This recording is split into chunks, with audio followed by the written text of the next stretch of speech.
Hey, and welcome to the fast version of the Applied Analytics Part 2 Lab Prep. All right, so I've opened up the project here. Here's the answer sheet that I'll be turning in. Here is the workbook, and then I have the instructions printed in front of me, so I won't be referring back to this page because that'll just slow me down. I'm going to go ahead and close the answer sheet for now. I'm not going to use that. I'm just going to work in the workbook. The other thing that I've already downloaded is the text file that comes with this called National Text File that I'll need to import in the first few steps. Now, if you have not watched the long version, the 45-minute video explaining this lab, I recommend that you do that first. I'm not going to explain anything in this video. I'm just going to go through and do it, you know, as though I practiced it quite a bit, which I have, right? And so this is not the way you should begin. You should look at the other one first so you get the explanations for this stuff, and then practice with me here once you've gotten good at this, right? This is a tough lab. Don't think that you can just watch me do this and come in and do this stuff. You've got to practice this. I recommend that you do this on your own at least 3 times if you expect to be able to come in and perform well on this lab, right? So here we go without any more interruptions or anything. I'm just going to run on through this. And so step 1 tells me to create a new sheet, all right? And so I'm going to do that, create a new sheet here. And this is going to be my import sheet right here. And so I'll just go ahead and name it import. And what I'm going to do is I'm going to go grab the text file. So I'm going to do data, and then I'm going to say from text. And I can hop over into here, and I have that in my downloads folder. So if I come down here and I found my downloads folder, it's right here, the practice file national. And then I go through the import wizard. My data has headers. It is delimited. It'll be tab delimited because it's a text file. So next and tab delimited, that's fine. I'm not going to worry about any of this stuff right now. I'm just going to say finish and stick it right in A1, and that's great right there. Okay. Now I'm told to copy and paste this without the headers. So I'm not going to grab row 1. I'm going to copy and paste it right here, and I'm going to copy and paste everything from A2 down, and then I'm going to copy that into the national worksheet. So to copy this right now, to select all this, I'm going to go Control Shift down arrow, and then Control Shift right arrow to select all that stuff. Control C to copy, and I'll head over to the national worksheet, and I'm going to paste it right into here into cell A2. Control V, and now it's pasted in there, and I'm ready to go. Okay. So now the number 3 tells me to go and fix this start date right here. Okay, I have a smart numbering system here. I need to drop the PO, the CS, the CL, and just extract that date, November 29th, 2014. So to do that, I'm going to go ahead and select this entire column of data, Control Shift down arrow, and then do text to columns. This is a fixed width. All right, so I'm going to go fixed width. Next, and I'm going to need to chop that right. Nope, I got it wrong, so I'm just going to move that over. 1 that are in between the PO and the 11. That's right where I want to chop that. Next, I'm not going to import this first column. Do not import. This one I'm going to bring in as a date, and that happens to be month, day, year, the default setting. I'm going to say finish, and that fixes that right up. I'm going to do the same thing in column F. So Control Shift down arrow, text to columns, and this one is not fixed width. This one, with a pattern, we actually have a hyphen before each date begins. So I'm going to use the delimiter of a hyphen. And so next, and tell it not tab delimited. It's another thing, and I'm just going to tell it to use a hyphen, and you can see the preview, it's working just fine. So next, and I'm not going to import I'm not going to re-import the letters. I'm going to say do not import that, but the date I want, and I want that as a date, month, day, year again. So I'll finish. Okay. And so now we're going to move over, and we need to extract the location. The location is part of this smart numbering system, this RMA. It's the leftmost character, so I want to extract that E, and it's leftmost character, so I'm just going to use the left function. All right, so the left function, and that'll be the left function of that cell A2, and that's 1 right there. And so you can see my function there, left A2 1, and Control Enter right there. I'll copy that down. Okay. Then the region is going to be a VLOOKUP. And I'm using I've got the product and the region tables right here. They're already named. They're named regions and products. And so this one here, design C products. So I'll just use those in my VLOOKUPs. So this is going to be equals VLOOKUP. And I'm going to look up the E right there. And I'm going to look that up in the regions table. So regions right there, regions table. It's going to be the second column, and that's going to be an exact match. Oh, I messed that up. Let me get back into there. I didn't mean to do a cell reference. That's going to be an exact match right there. Okay, and there's my formula. All right, so H2 regions to false, and that'll work just fine. I'm going to copy that down. Now I'm going to calculate the net work days. So excluding weekends, how much time between the start and ship date. So equals net work days right there, and start date and ship date. And that's all I need there. All right. So net work dates E2, F2 turns into 5 work days in between those dates. And now the product line, I'm just going to look up the product code right here in the products table. So equals VLOOKUP. And I'm going to look up the product code. I'm going to look it up in the products table. Don't get fooled by the product function. It needs to be the product table right there. That's going to be the second column, and that will also be an exact match. Close that up. Here's that function. Take a look at it. All right. Control Enter. Copy that down. And now the hardest formula for us to write on this is this if-or function. And what we're going to do here is we're going to say if it's a printer, then it's relevant. So I want the text yes. And also, it can be something other than printer, but if the first letter of the serial number is Q, like here or here, then it's also relevant, right? Because those are all-in-one computers and they have printers involved in them. So what I'm going to do is, so I'm going to say equals if, right? And then this is going to be or criteria, like that. And then I'm going to say, hey, it can be either this cell right here is equal to the text printer, or, so comma, the left function, the leftmost character of the serial number, so that's 1 right there, the leftmost 1 character is equal to the text Q. Okay, if, and the parentheses there, so you can see that that's my or function in there. Now I'm back into my if function. If that evaluates to true, then I want the text yes, it is relevant to my analysis. And if it's not, then the text no, not relevant to my analysis. End quotation mark or end parentheses until I see a black parenthesis. And there you can take a look at that function. If or K2 equal to printer, or left C2 equal to, or leftmost character of C2 is equal to Q, then yes, if not, no. And so we'll get back there, Control Enter, and we'll copy that down. And we see that working because yes, printer here, but yes, computer here. Why is that? It's because we have a Q over there in the leftmost position. Right, so now we have our national data set put together, and now I'm told to create a pivot table and answer some questions. So I'm going to go Insert, Pivot Table, OK onto a new worksheet. I'll go ahead and rename this the National Pivot, and I'll start answering these questions. The first thing it asks me is just how many rows of data are there, and so I'm just going to drag any text field down here so it defaults to count, and there it tells me right there it's counting 22,929 records with an RMA in there. So how many failures occurred in the region East? So we're pretty much going to just deal with looking at failures right now. That's kind of the metric of the national and iCERC sheets by themselves that we want to look at. And so I'll probably be doing sum of failure for almost all of these questions. I'll leave it down here. And you'll also notice that I taught you back in Applied Analytics Part 1 to clear your filters all the time. But these are such simplistic questions that we're going to do right now that I probably won't even be using any filters, so there won't be a need to clear them every time. Unless I add a filter, I won't need to clear it. Right? So let's just get to work on these things. It asked me how many failures occurred in the region East. And so I'll just drag region down here, and I can see the answer right there, East 8610. It asked me how many failures occurred for product line mobile computers. So I'll get rid of region, and I will bring product line down. So right now these are not alphabetized, and that slows me down. So I'm going to go right here to the settings wheel right there, and tell it A to Z to alphabetize these, and then make it faster for me to find things like product line.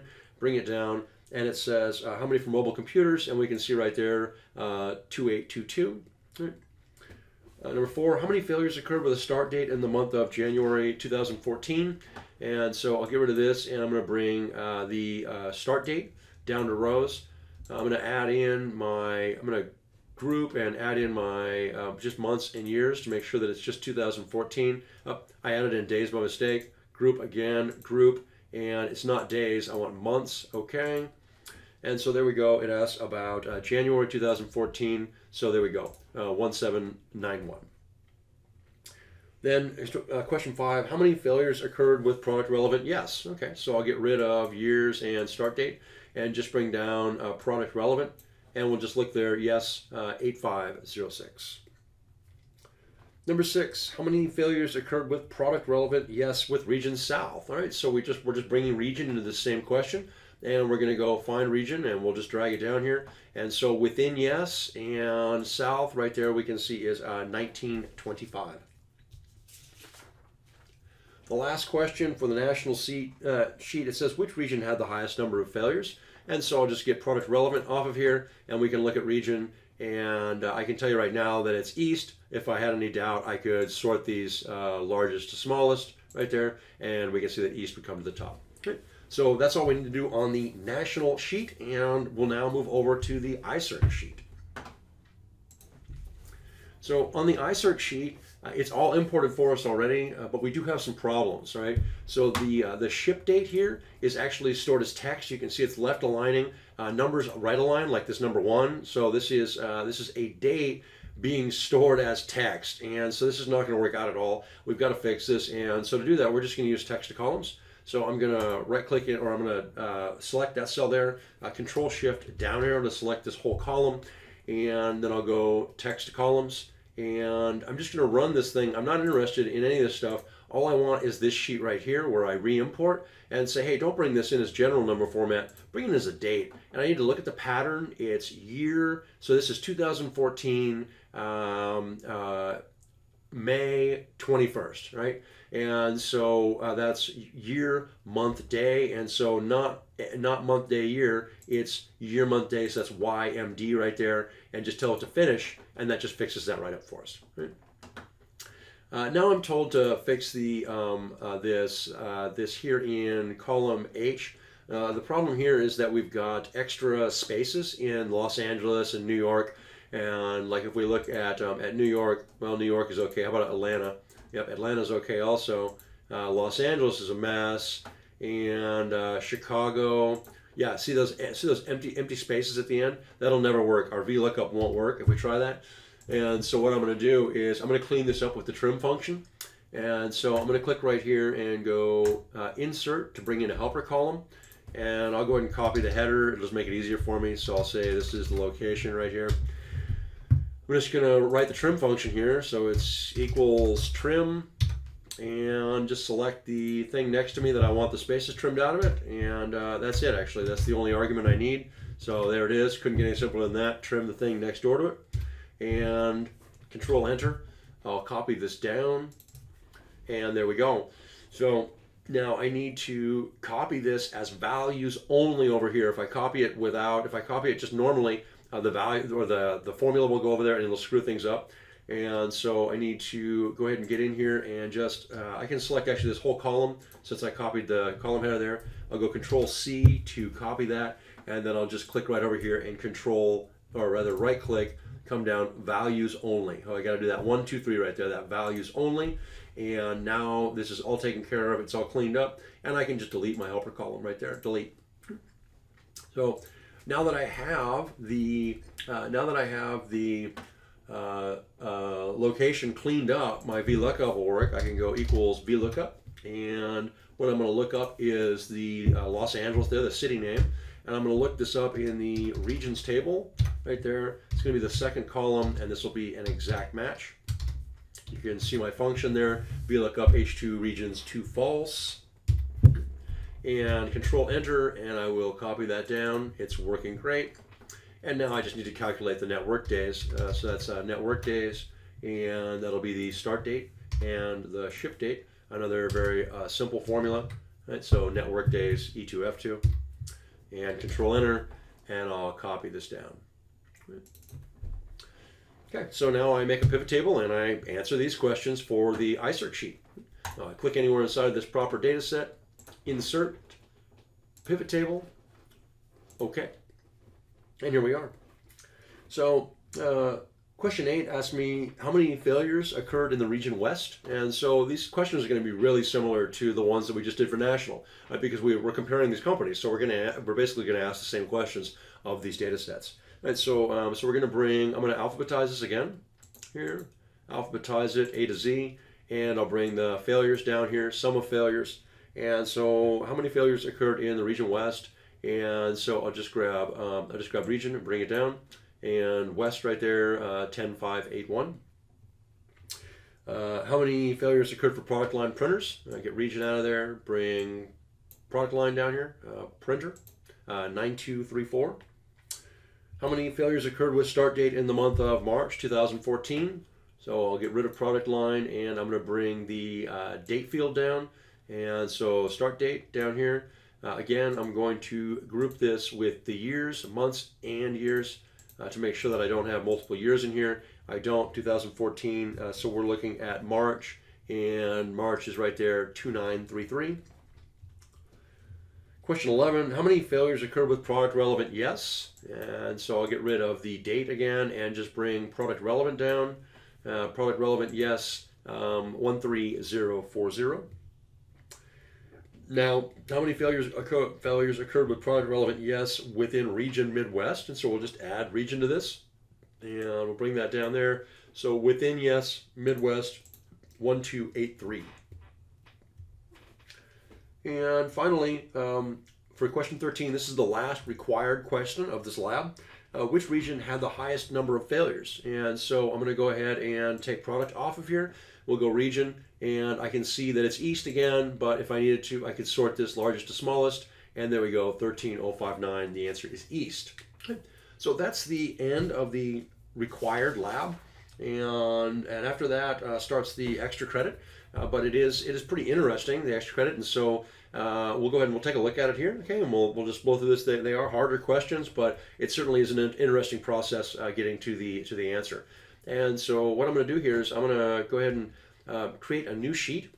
And so these are the instructions for the extra credit here. There's 7 instructions. I create a new sheet, and I'm going to go ahead and basically what I'm going to do is I'm going to merge the data now. So I'm going to call this the combined sheet, and I'm going to go back and I'm going to grab the entire national data set here. So to grab this whole data set, I'm going to use Control A to select the entire thing, then Control C, and I'll head over onto my combined worksheet here and paste it right into here. So Control V to paste. And I'll go ahead and widen out this date field here so I can see everything. And now I'm going to go get the ICERT data, and right here, okay, so Control A to select that entire data set, Control C to copy, and I'll head back over to the combined data set. Now, here's the trick. I need to get to the very bottom of this data set, and of course we can't scroll because this, this thing has, these are real data sets. There's 22,000 records here. So we need a keyboard shortcut to jump to the bottom of this data set, the bottom of this column. I just go Control, hold Control down and down arrow, and that'll jump to the very bottom. Now I'm going to arrow down just without the Control key, just arrow like that to put a blank row in between these data sets, and I'll just paste in the ICERT now. Right? I'm pasting in the ICERT. I'm going to hop back up to the top. I actually skipped a step. I'm going to go Control arrow. I can do Control Home or Control arrow up to get to the top. If I do Control Home, that'll take me to, if I go to, it's not doing it, Control Home, okay, it'll take me back to cell A1, or I could have done Control arrow up. And the thing I forgot to do was to freeze this top row. As you can see, if I scroll right now, I can't see what it is up there. And so I'm going to go over here and I'm going to go View and Freeze Panes and Freeze Top Row. And now when I scroll, it stays put, right? So now if I go Control arrow down, and go down to where my ICERT data is, I can bring these up here and we can see the whole point of this was to harmonize the data, get the same fields going on. So we have exactly the same fields. This data is set up in exactly the same way right now. And because of that, we can now go and we can do analysis on this merged. All we need to do is just a couple more steps to get this completely merged together. So what I'm going to do here is I am going to add a new column into here. I'm going to go Insert and make a new column here, right? And I'm going to go ahead and head up to the top, Control Home. And I'm going to add in right in here, I'm going to call this the company field. And what I'm going to do is I'm going to go ahead and designate each one of these as either national or ICERT. So this top data set is national. Control Enter, and I'm just going to copy that down, and that'll send it down through the 22,000 records there. Okay. Now I'm going to Control arrow down, and because we have that break, it stopped right there at my blank row, which is great, because now for ICERT, I need the same thing. I'm going to say that this is ICERT data, Control Enter, and I'm going to send that down also, down through there. So now we have each one of these labeled as coming from ICERC or national, and what I can do now is I can go ahead and delete these this empty cell, this empty row, and this redundant header row. And when I do that, right click, delete, it gets rid of that, and now I have one big data set with, and it's a merged and harmonized data set. And now I can create a pivot table to answer questions about both of these companies at the same time. I can compare them in an apples to apples comparison. And so here we go. All right, so we're going to create a pivot table. I'm going to go in here and go insert and pivot table onto a new worksheet. And I'll go ahead and name this my combined pivot so that I don't get these mixed up. And here we go. It just asked me about what the average turnaround time for the for barcode readers with the region East. All right, and so now that I have this combined data set that has the turnaround time of both of these companies, and that's really what I was after. This will become my new metric to look at. It won't be failures anymore. I'm going to be looking at the average turnaround time. So not sum of turnaround time. That doesn't make any sense. I'd want to compare the average turnaround time of these. So value field settings, and we'll go average, okay.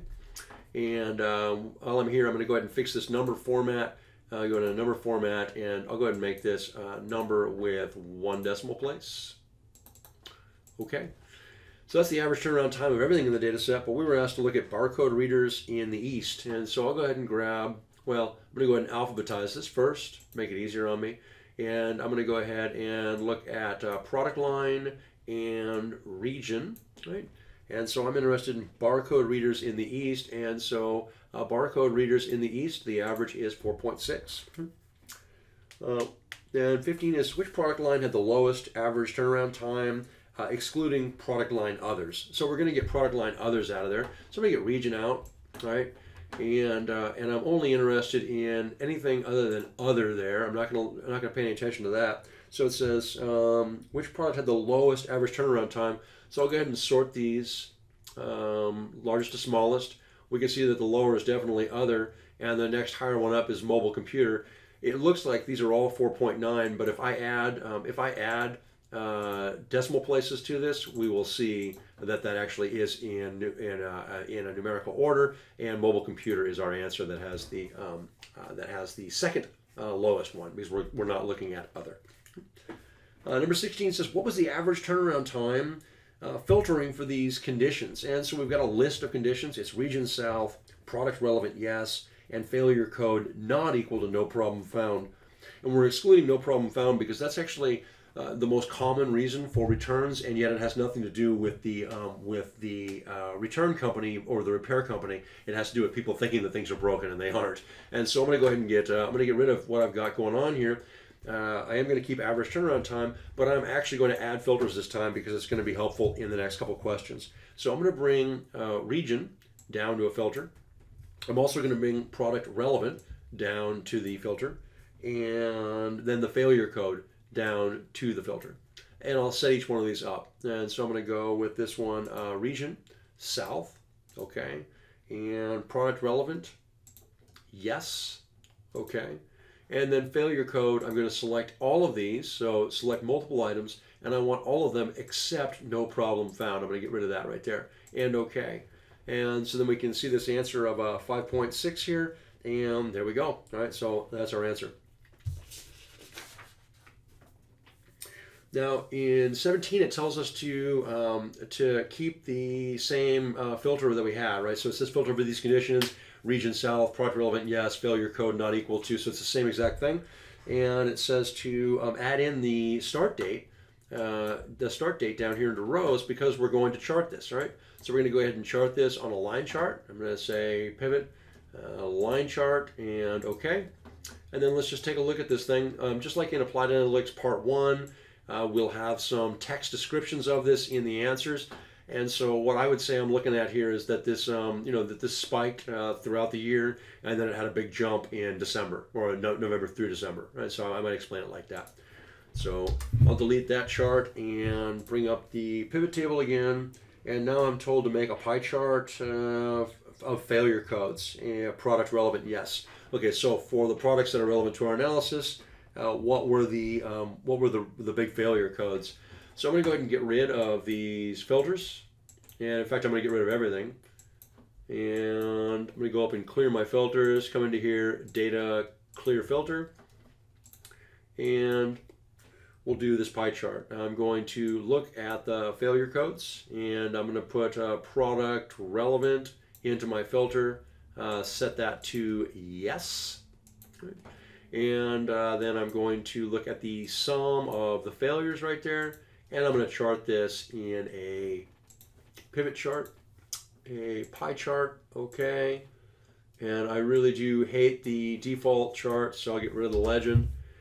Bring in some data labels, outside end, more options, and I'm going to go ahead, don't show me the value, show me the percentage and the category name, and that should do it for me. I'll make this bigger. And what can we say out of this? Well, I would say that electrical problem and mechanical problem are by far the biggest reasons for returns, right? And so that would be my biggest observation, that they dwarf all the other reasons. Okay, so I've got that chart, and I'm going to bring the pivot table back up again, drag the stuff off of here. I need to clear filters if I have any going on. I don't. Great. Okay. The last two questions, next credit. Number 19 is, which of the two companies has the lowest average turnaround time for product relevant? Okay, so that's a product relevant, yes. So that was the big question, right? Which one of these companies turns around products that we care about faster? And so we're going to bring company name down here, and we're going to go ahead and say product relevant, and then we'll just look at the average turnaround time, right? So we'll come down here, find turnaround time.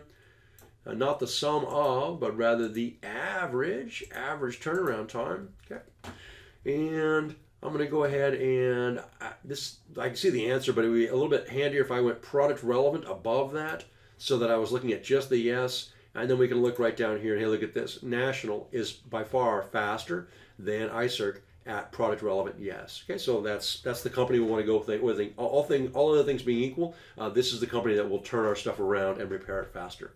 Right. One last question in the extra credit section, and that is, it says, which region had the highest percentage of failures with failure code software problem? Right. And so I'm going to go ahead and scoot these off of here, and so we're going to look at region, and region down here to rows, and software problem. All right. So we're going to look at failure code down here, the software problem. And then we want to know, let's see here, so we want to know, failures. We're going to sum of failures, right? So it'd be easier if I did this with the failure code first on the top, because we had a specific one, failure code software problem, who had the most. It's East right there. It does ask us to do this by percentage of column total. So all I have to do is right click, come down here to show values as percentage of column total, and there we have it. It's 5.63%.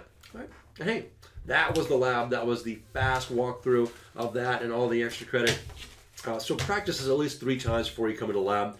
And unless you're really getting pretty good at this stuff, I wouldn't expect to get the extra credit done in this lab. I mean, it's a difficult lab, but that's where we're at in this class. So I hope you learned a bunch going through this, and I really recommend that you watch the slow video, practice on your own. Don't just watch me doing this and think you're going to be able to do it, because it's a difficult lab. All right, so I'll see you later.